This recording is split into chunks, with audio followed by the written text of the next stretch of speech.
Perfecto. Bueno, bienvenido a la cuarta semana, si le estoy contando bien los números del curso, en donde vamos a seguir con el tema de los ya modelos de Machine Learning, por así decirlo, y ahora nos vamos al palo de la clase pasada, vimos lo que es, entre comillas, aprendizaje. No, la semana pasada vimos lo que era aprendizaje no supervisado, donde no teníamos forma de como explicarle al modelo qué está bien y qué no. El modelo más o menos lo deducía a partir de varios métodos que vimos. Y después vimos reducción de dimensionalidad, que también estos métodos no usaban la ayuda, entre comillas, la ayuda humana para aplicar sus algoritmos, ¿no? Por ahí usaban la ayuda estadística de alguna manera, o ayuda algorítmica de grafos de alguna manera, eh, pero en esencia no necesitaban nuestra ayuda hasta cierto punto. Pero ahora esta semana vamos a ver que podemos a los modelos darle como instrucciones, por así decirlo, ejemplos, y ayudarlos a hacer las tareas, ¿no? ¿Cómo sería, Juanma, Camilo? ¿Cómo sería el tema este? Bueno, empiezo a compartir.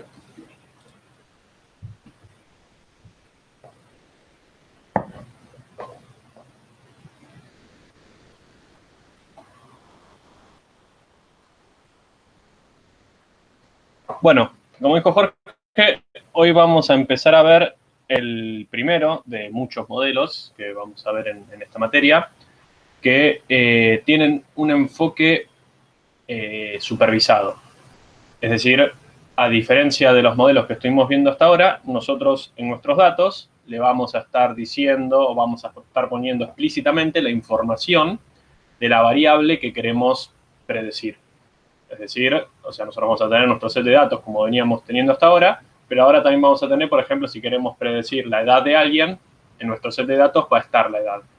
O, bueno, cualquier otro tipo de variable, ¿no? Categórica o continua. Y vamos a empezar con lo que, a nuestro entender, es un buen baseline para empezar a entender estos modelos, porque además es explícitamente baseline de otros modelos, es decir, hay algunos modelos más complejos que son de los que mejor funcionan hoy en día, que son agregación de este modelo, de árboles de decisión. Además es intuitivo, se cree que mucho de la forma de razonar de los humanos a la hora de tomar decisiones es similar en la conceptualización o en la abstracción a cómo funcionan los árboles de decisión. Y bueno, nos parece como un primer approach para dedicarle una clase entera, que lo digieran bien. La clase que viene ya vamos a ver varios más juntos en una misma clase. Y la otra semana vamos a seguir viendo otros más complejos y la otra semana también y así. Pero bueno, empecemos con este, el más simple. No, bueno, tal vez no el más simple, pero el más intuitivo. Bueno, como les dije, los árboles de decisión sirven para entender la estructura, para empezar a hacernos una idea de cómo son estos tipos de modelos supervisados o predictivos. Y para, una vez que entendimos este tipo de modelos, vamos a entender más fácilmente otros más complejos. Bueno, más de lo mismo. Bueno, un ejemplo que vamos a ver la semana que viene, por ejemplo, se llama Random Forest. Forest es bosque en inglés, y bueno, se llama bosque aleatorio porque justamente es una conjunción de muchos árboles de decisión o decision trees en inglés. Y es uno de los que mejor funciona hoy en día, junto, por ejemplo, con las redes neuronales. Vamos a ir a un ejemplo, ¿no? Para empezar a entender cómo son los árboles de decisión. Bueno, resulta que yo, como estoy muy aburrido en la cuarentena, ¿no? Y no tengo absolutamente nada para hacer, no puedo ni salir de mi casa, los sábados a la mañana, tipo 9, 10 de la mañana, yo ya estoy mirando por la ventana, me desperté tipo 7 porque me fui a acostar a las 10 porque no hay nada para hacer. Y bueno, 9 de la mañana, 10 de la mañana, yo ya estoy mirando por la ventana. Y lo que estuve viendo todos estos meses es que tengo un vecino que a veces sale a caminar y a veces no.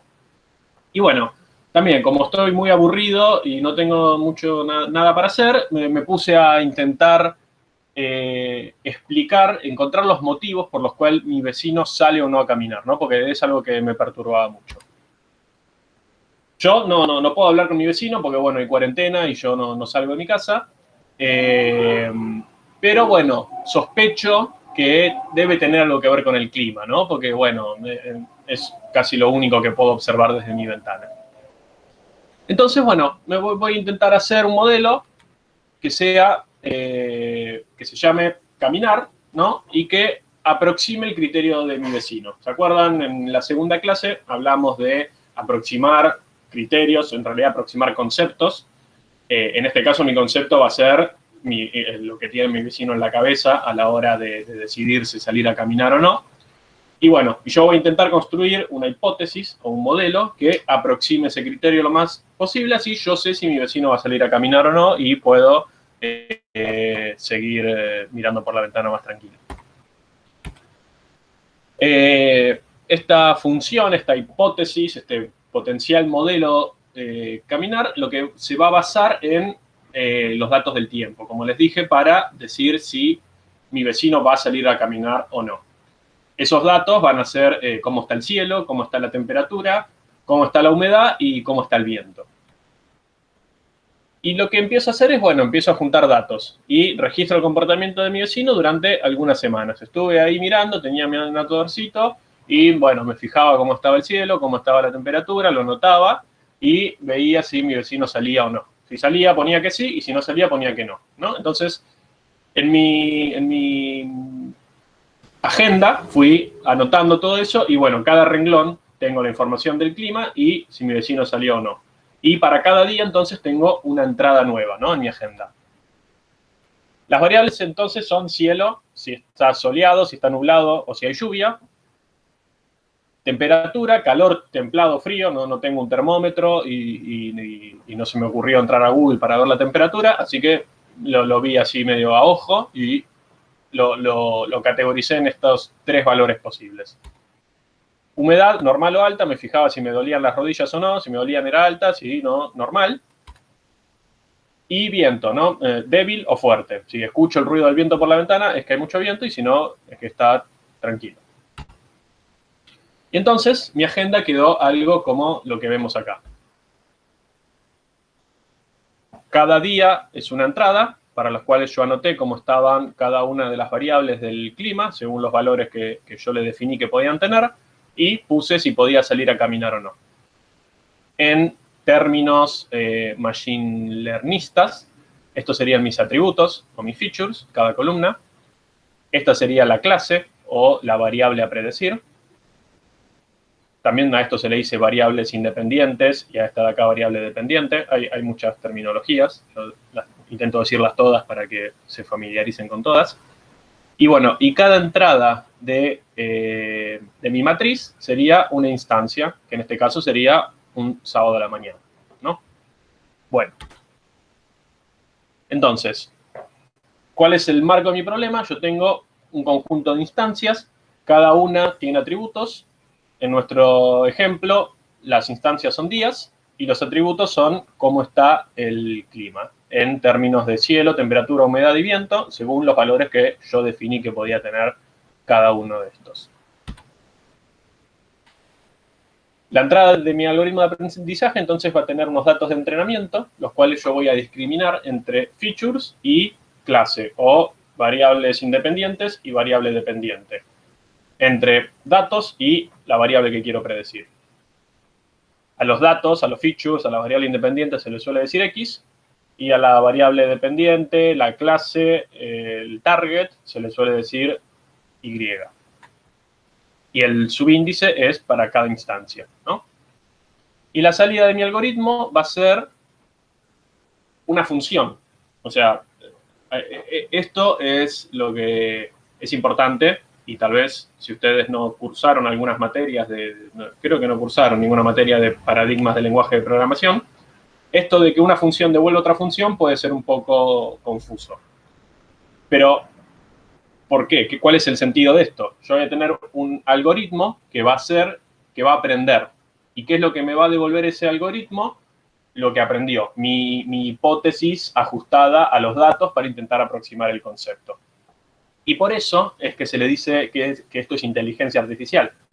¿Por qué?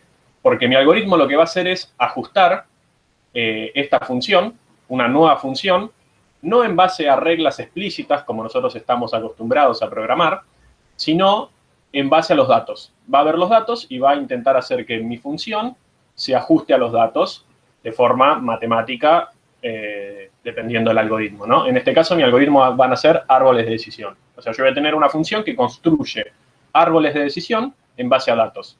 Entonces, yo le doy a este algoritmo mis datos y mi algoritmo me devuelve un árbol de decisión. ¿Qué es ese árbol de decisión? Es otra función que recibe nuevos datos y me tira predicciones, ¿no? Entonces, un día a la mañana, yo, antes de que sea la hora en que mi vecino debería salir a caminar, si yo ya tengo mi árbol de decisión entrenado, le voy a dar cómo está el clima y mi árbol de decisión me va a decir si funciona bien, si está bien hecho, si mi vecino va a salir o no, ¿sí? Bueno, empecemos a ver cómo se construyen estos árboles. Lo que hacemos es tomar un atributo y lo ubicamos en un nodo de un árbol. Acá es importante también explicar cuál es la estructura de un árbol. La definición formal de árboles en estructuras de datos computacionales es un grafo sin ciclos. Pero para hacerlo un poco más terrenal esa definición, un árbol es básicamente, ¿se acuerdan? Hablamos de grafos ya la clase pasada cuando vimos isomap. Un grafo son puntitos unidos por líneas y un árbol es un grafo en el cual tiene un principio, tiene como un nodo raíz y hojas, el cual el nodo raíz sería como el primer nodo porque tiene como un orden a través del cual podemos recorrer el árbol. El orden suele ser de raíz a hojas. Yo lo estoy haciendo al revés porque se suelen visualizar al revés los árboles, como ven acá. Esto sería el nodo, estas serían las ramas, que serían las aristas, y acá podría haber o otros nodos u otras hojas. Ahora vamos a ver ejemplos más concretos, ¿no? Pero bueno, un árbol es eso. Yo tengo nodos de los cuales salen ramas que pueden terminar en otros nodos o en hojas. En hojas sería el final, ¿no? Bueno, como les dije, el comienzo del árbol se llama raíz, es el primer nodo, y las conexiones entre nodos se les dicen ramas en un árbol, ¿no? Pero son las aristas del grafo, básicamente. Y bueno, lo que vamos a hacer es poner en cada nodo un atributo y según el valor de ese atributo yo voy por una rama o por otra, ¿no? Entonces supónganse que mi primer nodo es el feature cielo y entonces en base a la instancia que le estoy pidiendo que me prediga, si el cielo está soleado va a ir por acá, si está nublado va a ir por acá y si está lluvioso va a ir por esta otra rama, ¿sí? Ustedes si hay preguntas o algo avísenme que yo no estoy viendo nada. Tranqui, estoy leyendo cualquier pregunta. Excelente. Bueno, yendo a los ejemplos, podemos ver, por ejemplo, bueno, acá hice como una subselección de los ejemplos, podemos ver que siempre que estuvo nublado, mi vecino salió a caminar, ¿sí? Entonces, yo, si en mi nodo en el cual pregunto por el atributo cielo, si voy por la rama nublado, ya llego a una hoja. Es decir, ya llegué al final y en la hoja mi árbol me va a decir la predicción de la clase que yo quiero. Para estos datos va a ser sí. ¿Por qué? Porque en estos datos de acá, bueno, habría que ver uno por uno, pero créanme que cada vez que hay un nublado, la respuesta es sí. Entonces, cuando empieza a construir mi árbol, mi algoritmo, se da cuenta de eso y entonces dice, bueno, si vas por esta rama, ya está, ya te digo que sí, ¿sí? Porque según los datos yo vi eso. Después, para las instancias en las que el cielo era soleado, ya no puedo decirte sí o no, porque están más mezclados los datos. Volvemos acá. Podemos ver que algunos días que estuvo soleado no salió y otros días que estuvo soleado sí salió.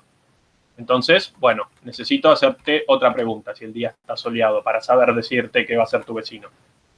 Y lo que hago es, bueno, te pregunto por la humedad. Si la humedad está alta, tu vecino no va a salir, y si la humedad es normal, tu vecino sí va a salir. ¿Cómo supo esto? Por los datos, ¿sí? Simplemente de los datos, si yo tendría que haber hecho algo más ágil para no tener que hacer yendo y viniendo, pero bueno, podemos ver que cuando estaba soleado y la humedad era normal, sí salió, pero cuando estaba soleado y la humedad era alta, no salió, ¿sí? Entonces, a partir de los datos, yo construyo este razonamiento. Si está nublado, yo te digo que va a salir, y si está soleado, decime cómo está la humedad y te explico. Y después, para los días que estaba lluviado, ya te pregunto por el viento, ¿sí? Porque en tus datos, esas dos variables viéndolas a la vez, esos dos, en realidad, si el cielo está lluvioso, me conviene ver el viento, no la humedad, y ahí te puedo decir. Entonces te puedo decir, mira, si va a llover y el viento está fuerte, tu vecino no va a salir, porque la verdad que salir con lluvia y con viento es un bajón. Pero si hay una lluvia tranca, tu vecino va a salir. Y esto, de nuevo, lo vi en los datos. Y además separa perfectamente. ¿Qué quiere decir que separa perfectamente? Que siempre que llovió y el viento fue fuerte, tu vecino no salió. Y siempre que llovió y el viento fue débil, sí salió. Podría ser que esa separación no sea perfecta. Ya vamos a ver qué hacer en esos casos.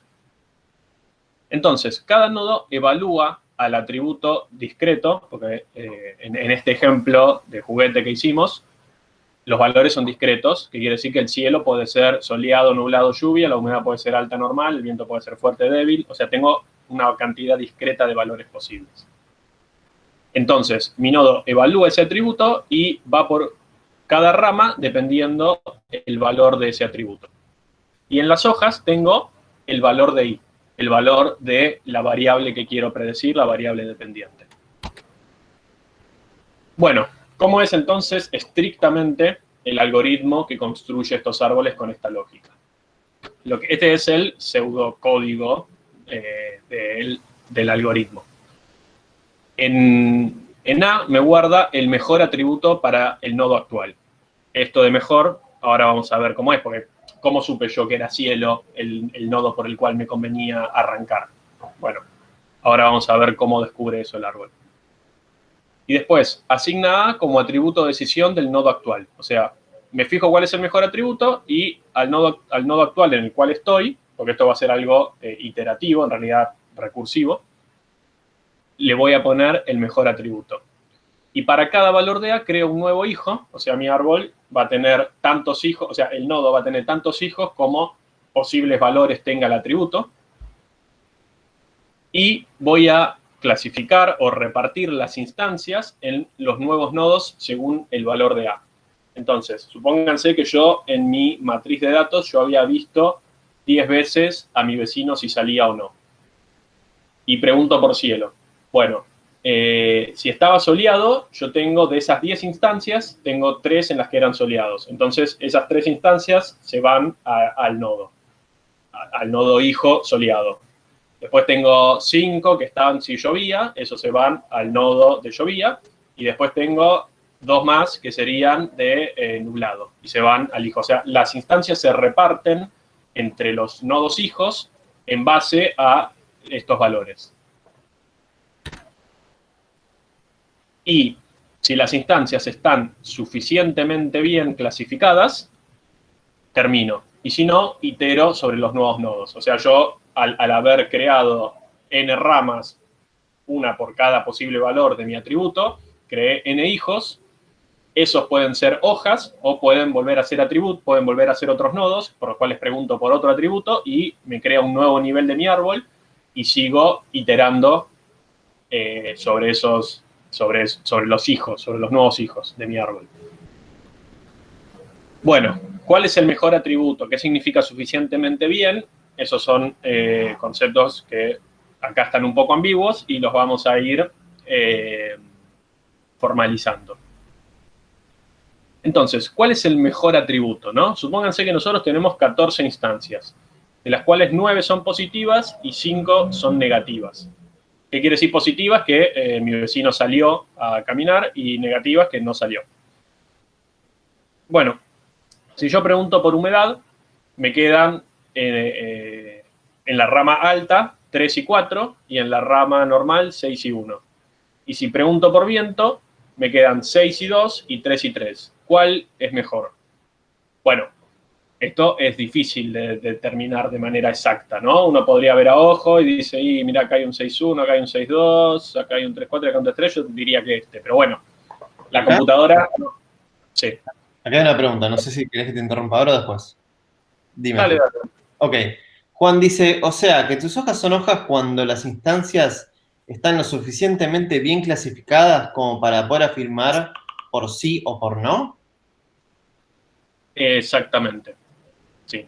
Cuando voy a ese nodo y tengo en ese nodo una suficientemente buena clasificación. O sea, supónganse, por ejemplo, esto. Tengo 6 y 1. Yo acá podría decir, bueno, ya está. Acá voy a decir siempre positivo y voy a tener una probabilidad de error baja, ¿no? Que sería 1/7 de posibilidad de equivocarme en una cuenta así bruto. Y entonces yo podría decir, bueno, esto ya está suficientemente bien, no te voy a poder separar mejor las instancias que esto. ¿Sí? Ahora vamos a ver bien cómo se cuantifica. Pero sí, yo podría llegar acá y decir, bueno, esto ya está suficiente, esto es una hoja. Acá tengo 3 y 4 y acá podría preguntarte por otra cosa y separarlos un poquito mejor. Perfecto. Bueno, entonces, antes que eso, yo tengo que saber qué atributo me conviene preguntar primero, porque eso es muy importante. ¿Por qué atributo empiezo? Te cambia un montón la calidad de tu árbol de decisión. Y lo que tenés que hacer es siempre arrancar por el mejor atributo. ¿Cuál es el mejor atributo? El que separa mejor. ¿Cómo sé cuál separa mejor? Vamos a eso. Hay muchas formas de medir qué tan buena es la separación de mis instancias, ¿no? Si es mejor esta separación o esta. Una de ellas se llama impureza de Gini. ¿Qué es lo que intenta justamente? Es medir el grado de impureza de la muestra. ¿Qué sería el grado de impureza? Y una muestra es pura si tiene solo instancias de una clase. Y es totalmente impura si tiene igual cantidad de instancias de cada clase. ¿Se entiende el concepto de pureza acá? Sería como homogéneo y heterogéneo, ¿no? Homogéneo sería algo puro, algo que tiene todo lo mismo, y impuro sería algo más heterogéneo, que tiene un poco y un poco de cada cosa. Bueno, ¿cómo mide, cómo cuantifica en términos estrictos esta impureza? Lo hace a través de lo que se conoce impureza como de Gini, que es esta cuenta de acá, que es bastante sencilla. Yo tengo una muestra S y le quiero medir la impureza. Y esa impureza es 1 menos la sumatoria de las proporciones de instancias de cada clase sobre la cantidad total de instancias, ¿sí? Al cuadrado. Entonces, ¿qué sería esto? Y bueno, por ejemplo, para este caso de acá, 6 y 1, yo tendría 1 menos 1/7 al cuadrado menos 6/7 al cuadrado, ¿sí? Y esto me va a dar un número entre 0 y 1. Y lo que yo voy a buscar es reducir la impureza, porque voy a querer lo más puro posible. Voy a querer el atributo que más pureza me dé. Y eso lo voy a hacer,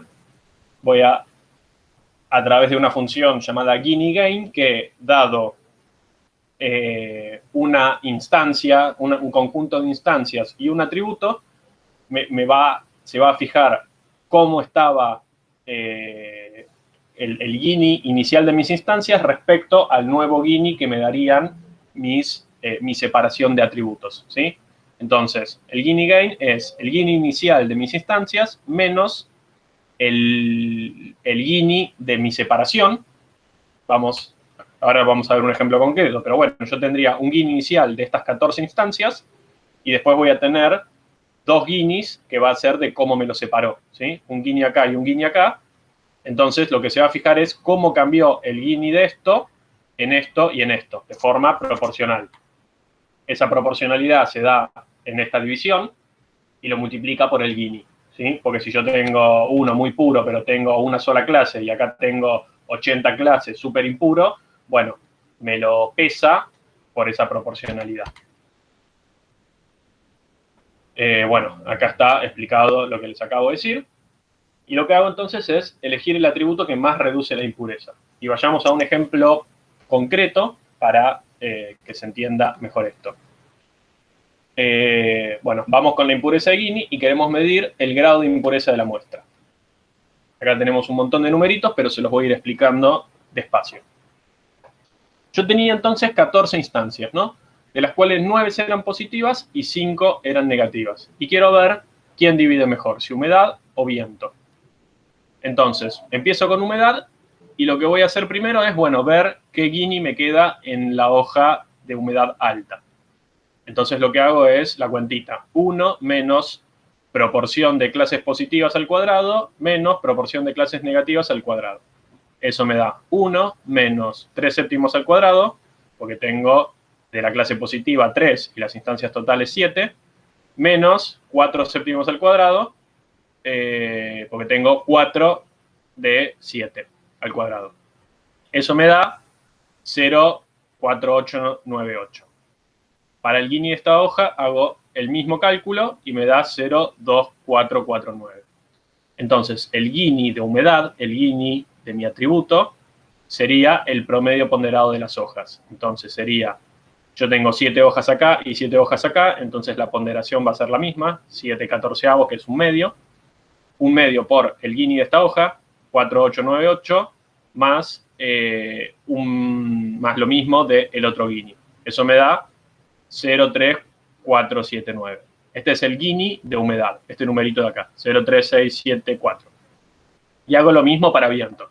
Me fijo el Gini de esta hoja, el Gini de esta hoja, este Gini inicial es el mismo para los dos, ahora lo vamos a ver. Entonces, el Gini de viento es, de nuevo, el Gini de cada hoja ponderado por la cantidad de instancias y me da este otro numerito de acá. Entonces, el Gini de viento es 0,4286, el Gini de humedad es 3,674 y elegimos el atributo, finalmente, que mayor reduce la impureza. Entonces, voy a para acá esto, entonces, para ver cuál reduce más, al Gini inicial, a 4592, le resto el Gini de cada hoja y me fijo cuál me da un número mayor. Entonces, en este caso, me quedo con el Gini de humedad, porque es el que más reduce la impureza. La reduce en 0,0918, mientras que el otro la reduce en 0,0306. ¿Entendió? ¿Quieren que explique algo de nuevo? ¿Se marearon en alguna parte?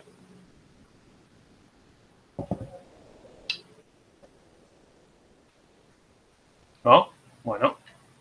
Cualquier cosa igual pueden preguntar en otro momento. Esta slide igual después la pueden ver.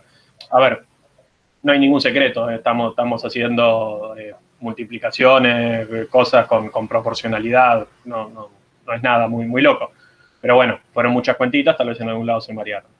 Pero bueno, la idea es saber qué atributo me conviene. ¿Cómo me fijo qué atributo me conviene? ¿Cuál reduce más la impureza? Acá están las cuentitas mágicas que reducen la impureza.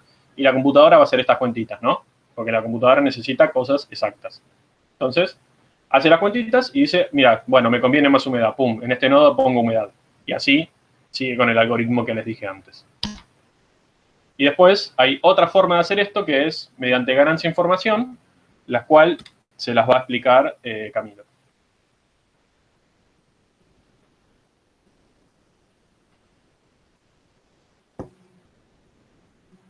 Sí, pregunta. Sí, ¿qué tal, Juan? Abro el micrófono porque me parece que va a ser más fácil. Yo me perdí en la última parte, en la última línea, cuando calculás el Gini. O sea, haces esa resta. No entiendo qué es lo que estás restando. O sea, entiendo el término 4592, pero no entiendo el otro. No entiendo por qué esa resta. O sea, ¿de dónde sacás el Gini inicial? El Gini inicial es el de las 14 instancias que puedes ver arriba de todo, que tenés 9 positivas y 5 negativas. Eso te da un Gini inicial, haciendo la misma cuenta que hice para todos lados, para todas las hojas, de 0,4592. Perfecto. Y lo que hago es le resto el Gini que me daría mi atributo. ¿Para qué hago esa resta? Para ver cuál maximiza la reducción. Eso puede ser un poco difícil de entender, pero bueno, yo resto mi Gini inicial menos el Gini que me da mi atributo, y el que maximiza esa cuenta, o sea, la diferencia entre los dos, la diferencia la veo a través de la resta. Entonces, el que maximiza esa diferencia es el que más reduce la impureza. Genial. Buenísimo. Bueno, Camilo, todo tuyo. Ok. Bueno, yo voy a explicar otra forma de elegir cuál es el mejor atributo. Y esta forma se llama ganancia de información. Por ahí voy a empezar con dos ejemplos donde por ahí esto uno lo utiliza bastante sin querer. Uno de ellos es el jueguito este de Guess Who, que no sé si por ahí todos conocen, pero básicamente es que hay dos personas que tienen cada uno un tablero y la otra persona tiene que adivinar un personaje que el oponente eligió. Entonces uno va haciendo como preguntas y va descartando personajes hasta que, bueno, finalmente uno pueda adivinar cuál es el personaje que la otra persona eligió. Y por otro lado está el Akinator, que la verdad que el que conoce más es Jorge, que creo que es una página que te va preguntando... Es el te va mejor. preguntando, te va preguntando cosas y a partir de lo que te va preguntando, o sea, al final te adivina lo que vos estabas pensando. Pero bueno. Prácticamente igual el Guess Who, pero es la versión digitalizada versus una computadora en vez de entre dos personas. Ok. Ok. Pero bueno, la idea es como, ¿cuál es la primera pregunta que cuando estamos jugando el juego de Guess Who tendemos a hacer? Y la pregunta que siempre tendemos a hacer es si es hombre o mujer el personaje. ¿Y por qué hacemos esa pregunta? Y la respuesta es porque esa es una manera de maximizar la ganancia de información. Ahora voy a explicar qué es ganancia de información. Pero, bueno, intuitivamente nosotros estamos aplicando, si se quiere, esta forma de elegir cuál es el mejor atributo, digamos. Para eso también voy a introducir otra cosa que se llama entropía, que básicamente la entropía es una medida de la incerteza que tenemos. Y yo lo que voy a querer es de alguna manera reducir la incerteza que yo tengo en esa instancia del árbol haciendo una pregunta, digamos. Entonces, en el caso de una clasificación binaria, se logra reducir la incerteza, la mayor cantidad de incerteza, haciendo preguntas que dividen la muestra en grupos homogéneos. Es decir, cuando yo estoy preguntando si es hombre o mujer, ¿qué estoy suponiendo subyacentemente? De que tengo entre los personajes una misma cantidad o una cantidad más o menos parecida de hombres y mujeres, y cuando el oponente me responda si es hombre o mujer, yo voy a descartar esa mitad, digamos. A ver. Eso es cierto, sí, es muy binaria esta pregunta también, pero bueno. Por otro lado, entonces, nada, la reducción de la entropía. Entonces, bueno, lo que vamos a querer es calcular de alguna manera cuál es la reducción que tenemos en entropía de nuestro sistema o de la instancia del árbol, haciendo alguna pregunta sobre un atributo, ¿no? Entonces, bueno, ¿qué es esta cantidad que se llama entropía? ¿Cómo se calcula? Bueno, la entropía tiene esta fórmula donde P es la proporción de instancias S a las que pertenece C. Entonces, en el caso de que tengamos dos clases, va a tener esta fórmula de acá, donde, bueno, acá P va a ser la proporción de instancias positivas y acá P menos va a ser la proporción de instancias negativas. Acá ven un logaritmo de 2 porque, bueno, esto viene como de teoría de información de cuando se usan bytes y eso. Pero bueno, es un logaritmo. Y la forma que tiene esta ecuación, si la grafican, es esta forma de acá, donde, bueno, es cóncava hacia abajo y siempre positiva, ¿no? Particularmente. Entonces, bueno, ¿qué es esto que yo les decía de ganancia de información? Yo voy a definir la ganancia de información como la diferencia de entropía que tenía antes de hacer la pregunta sobre el atributo menos la entropía que tengo después de hacer la pregunta sobre el atributo. Entonces vamos a ver cómo es eso en una cuenta, digamos. Acá vemos el mismo, como la misma instancia que mostró Juan, donde, bueno, empezamos con 9 y 5, 9 positivos y 5 negativos.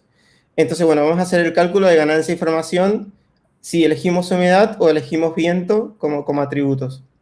Entonces, bueno, este valor de acá, HDS, básicamente vemos que acá tenemos 9 y 5.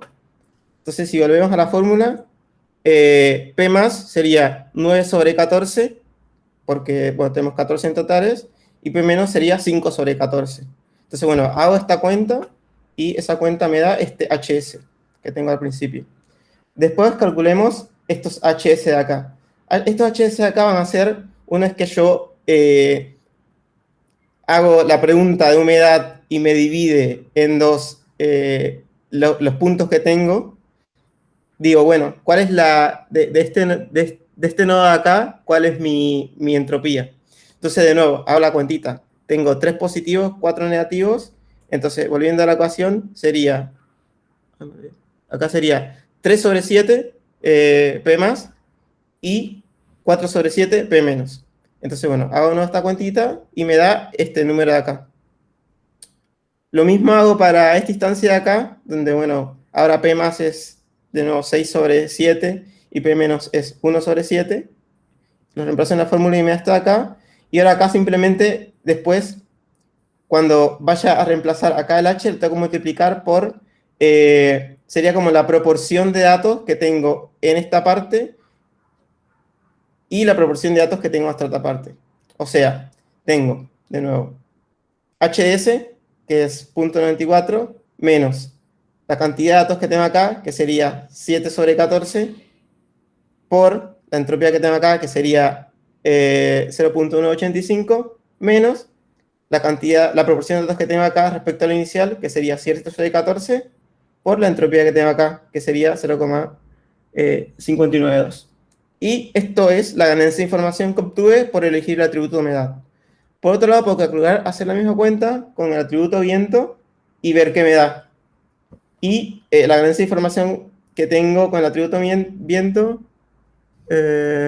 claro, además eso. Sí, o sea, la ganancia de información que tuve con el atributo humedad fue mucho más que la ganancia de información que tuve con el atributo viento. De nuevo, hay que pensar esto como que estamos calculando la reducción de incertidumbre que yo tengo en mis datos una vez que elegí el atributo. Eso sería la ganancia de información, y no es más que eso. Por otro lado, entonces de nuevo, ¿para qué estamos queriendo hacer esto de buscar cuál es el atributo que nos conviene? Porque la idea es que queremos que el atributo que nos dé mayor cantidad de información, ponerlo más arriba en el árbol, ¿no? Entonces, bueno, si tenemos en cuenta lo que el criterio que nos explicó Juan, que básicamente es el Gini Index, el criterio de entropía, y este otro criterio, Misclassification Error, que básicamente es lo que ha dicho Juan de, bueno, ¿qué pasa si yo me quedo acá en esta hoja? El error que voy a tener acá es un séptimo. Entonces, nada, eso es el Misclassification Error. Pero bueno, viendo en realidad el Gini Index y la entropía, vemos que los dos tienen más o menos la misma forma, digamos.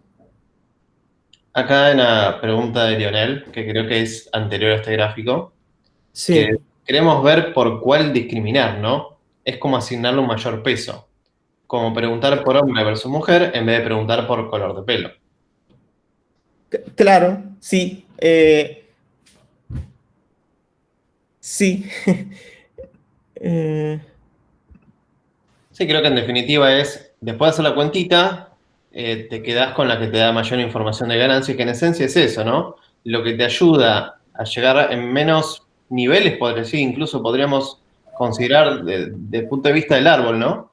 La forma de construir que nos permita menos cantidad de niveles del árbol va a ser la mejor.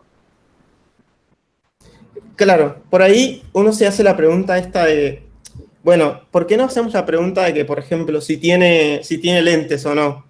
O si, por ejemplo, si hay una persona que tiene, no Barba, sé, ojos verdes, preguntar si tiene ojos verdes. ¿Por qué no hacemos esa pregunta? Y la idea es que, o sea, lo más probable que pase es que si hay una persona que tiene ojos verdes y vos haces esa pregunta, no tengas ojos verdes. Entonces, como que si vos te querés asegurar de tener la mayor ganancia de información posible, vos vas a hacer una pregunta que divida en dos los grupos, no que divida un grupo de una persona y el resto. Por ahí esa es como la intuición de ganancia de información. A ver, una cosa con respecto a preguntar si es hombre o mujer, tiene sentido en el Guess Who, porque uno es informativo si es mujer o hombre, porque en realidad es un caso especial en el cual vos tenés un árbol overfiteado, porque cada hoja vos querés predecir a una persona en particular. Pero tengan en cuenta que a veces preguntar por el género, es más, muchas veces no va a ser informativo, no te va a dividir bien lo que vos querés predecir. En el Guess Who sí, de nuevo, porque vos estás queriendo buscar la identidad de una persona. O sea, el Guess Who es una buena forma para entender la lógica de los árboles de decisión. Pero un algoritmo, un modelo en el cual hay un árbol de decisión entrenado, en realidad va a ser, en cada hoja va a tener muchas instancias. No va a ser como el Guess Who, que en cada hoja hay una instancia que es el que vos predecís y es el que es hombre, tiene ojos claros, es pelirrojo, es viejo, no sé qué cuántas cosas más. Entonces, lo de preguntar por hombre y mujer tiene sentido en el Guess Who, pero tengan en cuenta que en realidad no siempre tiene sentido porque vos tal vez lo que querés predecir es otra cosa, es, no sé, si esa persona, no sé, se graduó del secundario. Y bueno, no te interesa si es mujer o hombre porque eso no es algo que incida en eso, ¿sí? O sea, tengan en cuenta eso, que el atributo tiene que ser informativo para lo que vos querés predecir. Sí, eso. Por ahí sí también, o sea, podrían hacer la cuenta, pero si por ejemplo hacen esa pregunta que dijo Juan de cómo les afecta hacer la pregunta de género, para ver si se graduó o no, la ganancia de información va a ser nada, digamos, porque no les aporta nada a lo que ustedes quieren buscar. Pero sí. Entonces, bueno, volviendo, lo que les decía es que, bueno, el Gini y la entropía tienen más o menos la misma forma y que estos dos métodos son bastante usados cuando entrenan árboles y son bastante, o sea, lo piola de esto es que son métodos que son diferenciables y que, o sea, si tiene una fórmula y que por lo tanto se puede optimizar numéricamente, que bueno, un poco es lo que hace la computadora. Entonces, la idea es que nosotros queremos, de alguna manera, elegir atributos que sean bastante informativos y esos atributos, además, ponerlos lo más pronto posible en el árbol, de manera de que nos den la mayor cantidad de información posible, lo más arriba en la estructura del árbol, digamos. Pero bueno, ¿qué pasa si ahora tenemos un atributo que es numérico? Porque hasta ahora vimos que los atributos como que vimos de viento, de humedad y eso eran atributos que eran categóricos, ¿no? La idea es la misma, la idea es hacer de nuevo una pregunta, pero esa pregunta va a tener una forma de mayor o menor que. Es decir, ¿y cómo hago esto, no? Vamos a ir a un ejemplo de, por ejemplo, yo tengo la temperatura.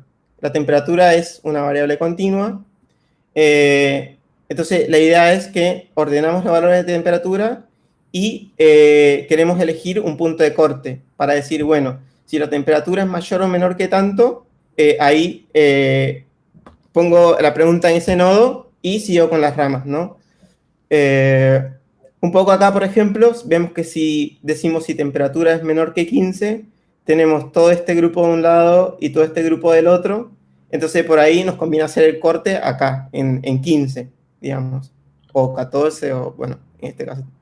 Pero sí.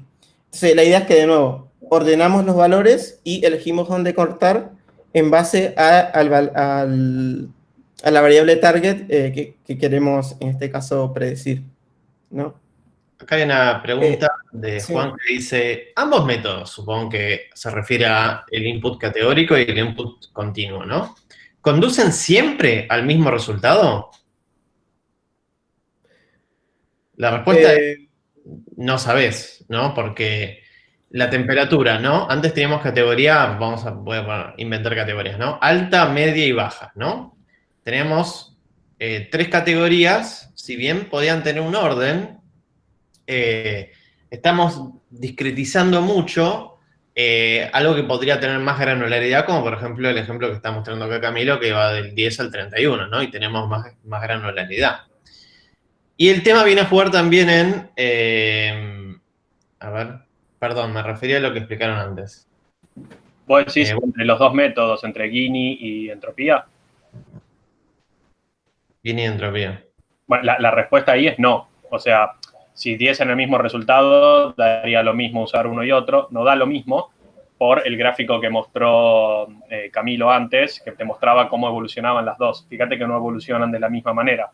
Evolucionan parecido, pero, por ejemplo, la entropía crece más rápido. Y ahí podés ver que ese crecimiento más rápido de entropía podría hacerte, en un trade-off entre dos atributos que se paran más o menos parecido, cambiarte. Entonces vos elegís entropía y te pone como nodo raíz otro atributo que el que te pondría Gini, y si cambias el nodo raíz o cualquier nodo, ya te da otro árbol y te puede dar otro modelo distinto. Claro. Perfecto. Sí. Bueno, entonces nada, la idea de atributos numéricos es esto, hacer la pregunta un mayor menor que y hacer el corte donde nos convenga, digamos. Acá hay otra pregunta que dice, imagino que no tenés idea cuál te conviene usar. Eso lo podemos ver en las siguientes clases cuando midamos qué tan bien andan los modelos o no. Y ahí ya podemos elegir cómo armar los modelos o incluso qué modelo conviene versus el otro. La siguiente pregunta de Fernando es, ¿por qué se busca que sea una parábola? No se busca que sea una parábola, o sea, la función de entropía tiene esa forma y la de Gini tiene esa otra forma. Vos en el eje X tenés la proporcionalidad, suponiendo un caso binario, ¿no? En el que tenés dos clases, en el eje X tenés la proporcionalidad de clases positivas, por ejemplo. Entonces, a medida que aumenta esa proporcionalidad, crece hasta el 0,5, que es la mezcla absoluta, y cuando pasa el 0,5 quiere decir que se empieza a volver más preponderante la clase positiva, o sea, en el 0 hay más clases negativas, y a partir del 0,5 empieza a haber más clases positivas. Entonces, si lo ves en términos de impureza, por ejemplo, la impureza en los extremos es mínima, y lo mismo con la entropía. No es que se busca que sea una parábola, es que la función de entropía tiene esa forma y la función de Gini tiene esa otra forma. Sí. Bueno, entonces, nada, estamos acá, ya estoy explicado. Pero entonces, bueno, supongamos que tenemos ahora este ejemplo de clasificación, donde tenemos estos puntitos, y queremos, y entrenamos un árbol de decisión para, nada, clasificar estos puntitos. Y supongamos que entrenamos dos árboles. Uno que me clasifica de esta manera, me dice, mira, si los puntitos están dentro de la región verde, son de la categoría, ¿qué color es? Supongo que es violeta, del color violeta. Y por otro lado, acá tengo los que de nuevo están dentro de la región verde, son puntitos violeta.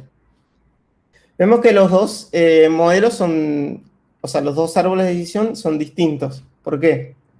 Porque, ¿qué pasa si ahora yo tengo un nuevo dato y quiero decir, bueno, este nuevo dato ¿qué es? ¿Es violeta o es amarillo?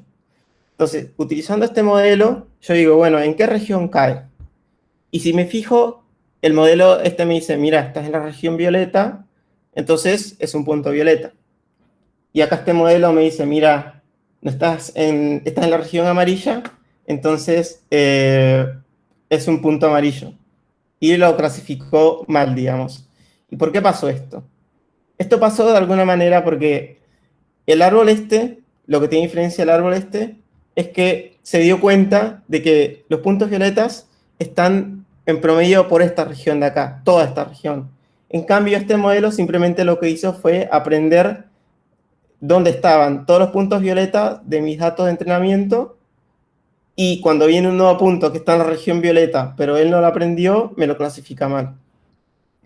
Entonces, esto es como para introducir otro concepto que se ve mucho en Machine Learning, que es el concepto de overfitting o sobreajuste, que es que mis modelos me funcionan muy bien para los datos con que lo entrené o que usé para entrenar el modelo, pero después entra un dato nuevo y mi modelo no me funciona tan bien. Y eso es un poco por... Sí. Acá Juan hace un comentario que es bastante interesante que dice, aprendió de memoria. Exacto, aprendió de memoria. Aprendió literalmente dónde están los puntos violeta y entonces si entra un nuevo punto que no está en la misma coordenada, no va a saber que es un punto violeta, digamos. ¿Y cómo sería esto en un árbol? En un árbol básicamente sería que cada hoja finalmente sea una instancia, ¿no? O sea, sea un dato punto. Acá Fernando dice, ¿tiene algún beneficio el overfitting? La respuesta supongo que es No. depende, ¿no? Porque O si, sea, por ejemplo, querés hacer el Akinator o el programeta de Who, ¿no?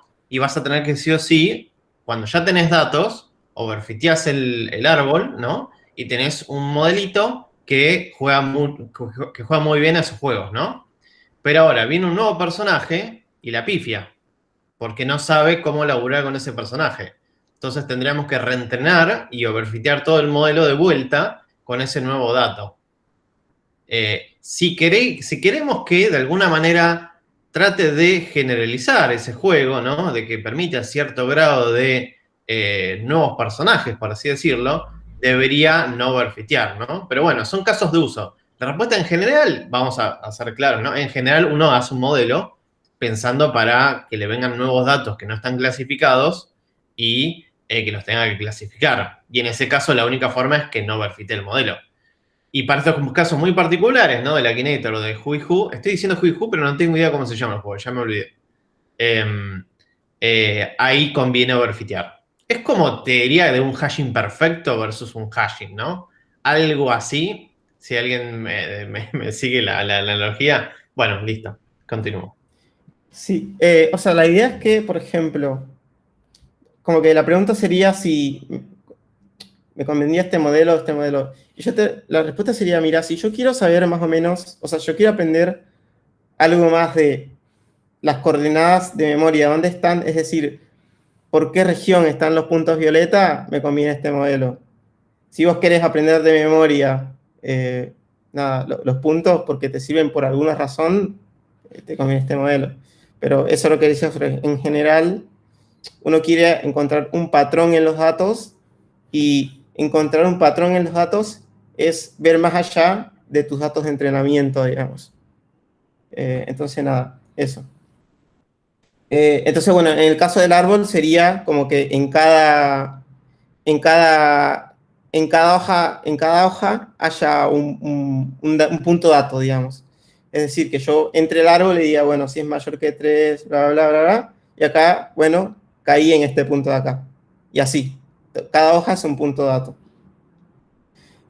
Por otro lado, esto también se puede ver de otra manera. Por ejemplo, si vemos, supongamos que yo quiero entrenar un modelo y utilizo los puntos que tengo acá, ¿no?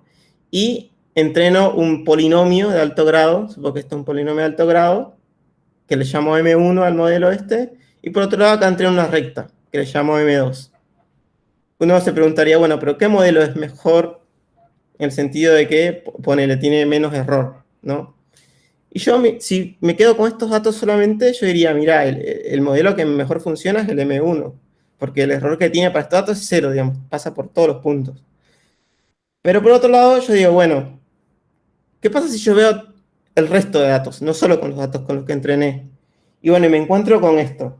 Me encuentro con que estos puntitos acá son los datos que yo no utilicé para entrenamiento y que están bastante alejados del modelo M1 que yo pensaba que era mejor que la recta. Y eso es ¿por qué? Porque también está el concepto acá de sobreajuste, overfitting. O sea, mi modelo funciona muy, muy bien para los datos con que yo entrené, pero cuando veo datos nuevos, mi modelo no funciona tan bien. Como que aprendió mucho, si se quiere, como características muy especiales de los datos de entrenamiento.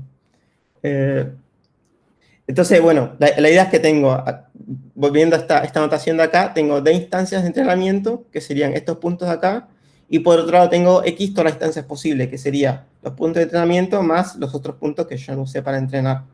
Entonces, bueno, tengo estos dos errores, ¿no? Con el error solo viendo los puntos de entrenamiento y el error con todos los puntos. Entonces, yo digo que mi modelo M1 sobreajusta si existe un modelo M2 tal que el modelo M1 tiene menor error para los datos con que lo entrené, pero tiene mayor error para los datos, para todo el resto de datos, digamos, que sería esto que les muestro acá, digamos. Es decir, que el modelo M1 funciona mejor en D, pero generaliza mejor. Generalizar es este concepto de que el modelo encuentre un patrón en los datos que funcione más allá con los mismos datos que lo estoy entrenando. Entonces, nada, el concepto de overfitting se puede, como que se ve en cualquier modelo o en cualquier método que sea de aprendizaje supervisado que vayamos a ver. Y nada, como que constantemente vamos a decir overfitting, overfitting. Y esto es algo que en general que debemos evitar siempre. Entonces, un poco de cómo hacemos particularmente en el modelo este que estamos viendo de árbol de decisión para no overfitear, digamos. Un criterio puede decir, bueno, yo no quiero que haya en cada hoja un punto dato. Entonces, ¿qué hago? No construyo el árbol más allá de cierta profundidad. Es decir, bueno, cuando tengo tantos nodos, paro, digamos. Así no tengo, todas mis hojas son puntos datos.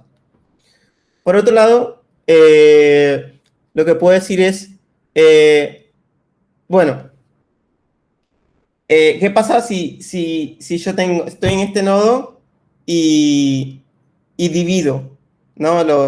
O sea, si estoy en este nodo, aplico un criterio y divido. ¿Me mejora o no me mejora el accuracy? Y en función de la performance del modelo, haciendo o no haciendo esa división, yo puedo decir, bueno, sigo dividiendo el árbol o no, digamos. Por otro lado, yo puedo decir, bueno, entreno el modelo. Y una vez que ya tengo todo el modelo entrenado, me fijo, bueno, ¿cuál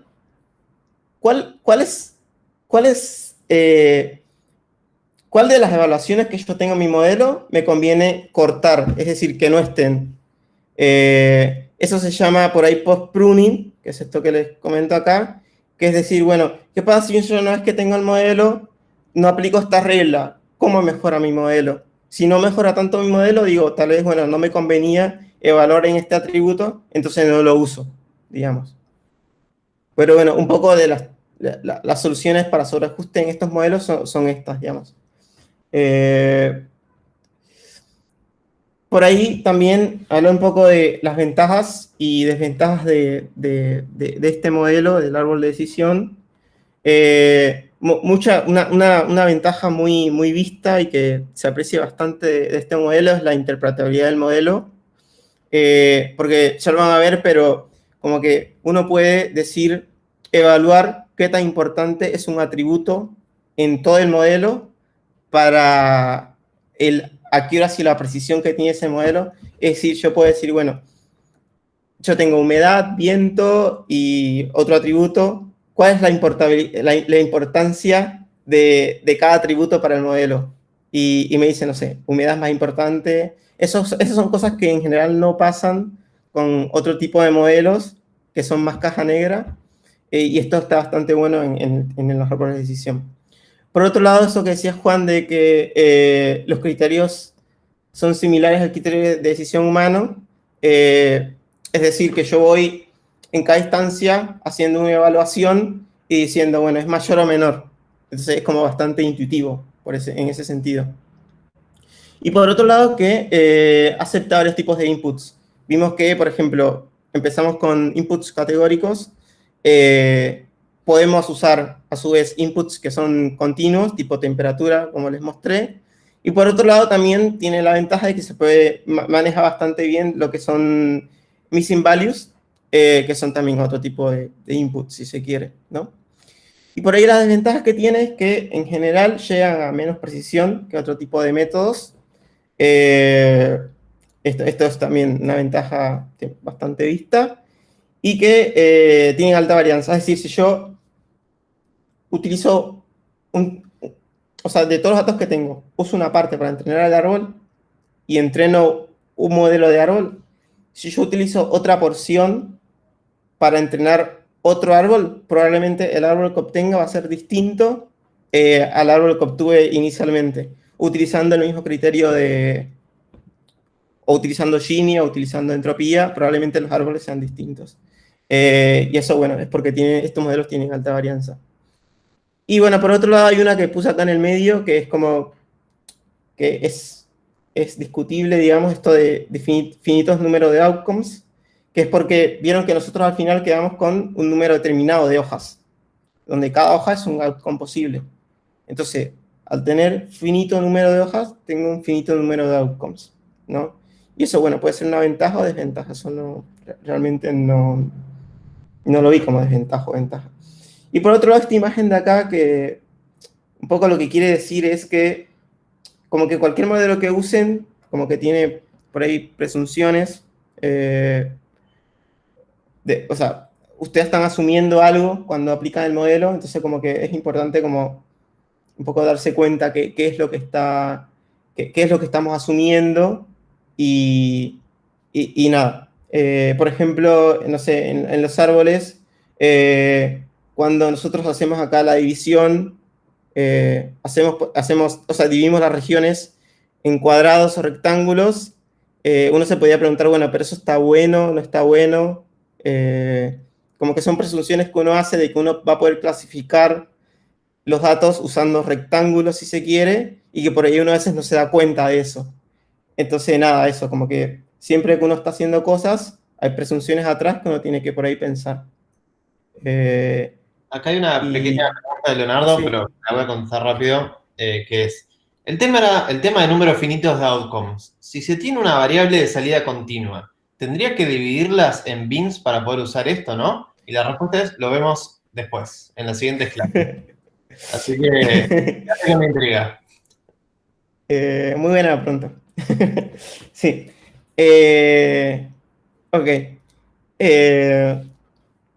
Pero solamente quiero decir de esa pregunta que por ahí, en lo que vos dijiste, o sea, en la pregunta esa es mucho más crítico esta desventaja, o sea, esta desventaja, entre comillas, tener finito número de outcomes, pero nada más.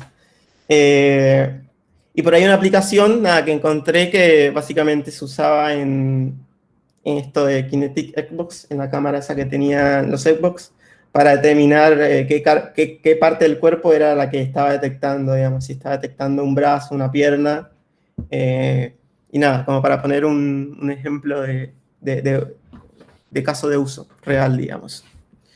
Y creo que eso es todo. No sé si tienen alguna pregunta.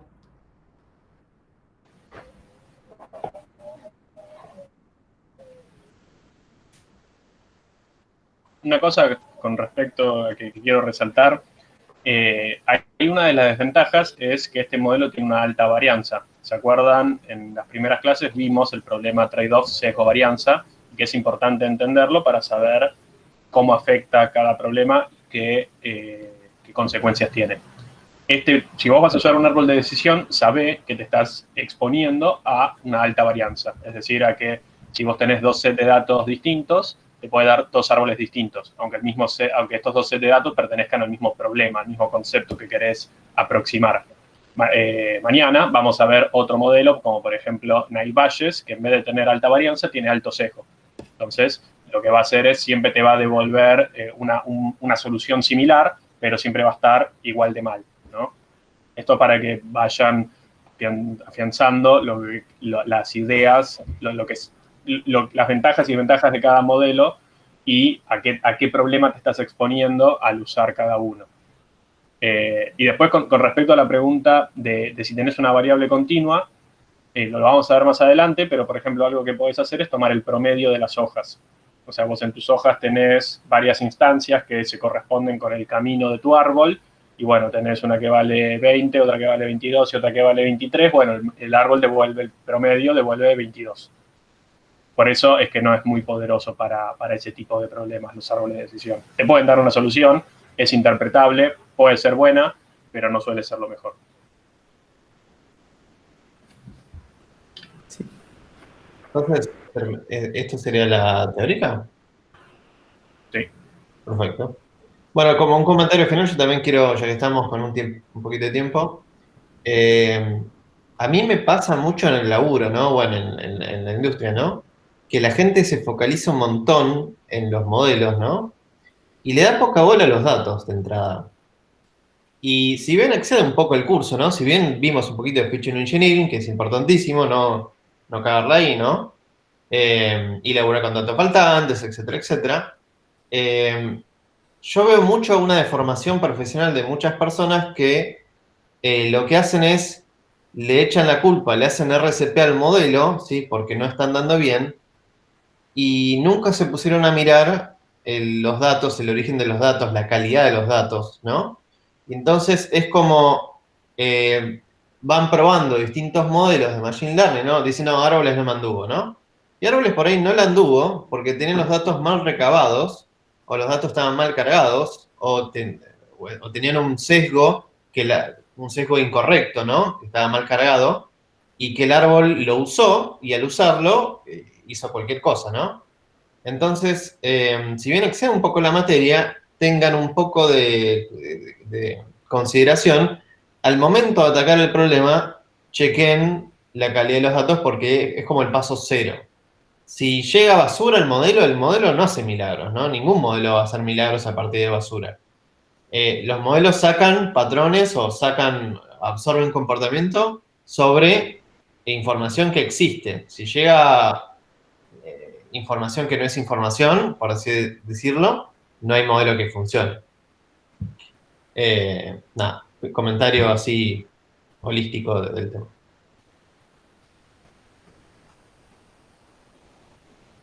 Si no hay preguntas, ¿cortamos? Dale, hacemos recreo antes de la práctica. Vale. ¿Hay alguna pregunta más? Dejamos los 20 segundos reglamentarios y corto la grabación. Nos falta la musiquita de ascensor.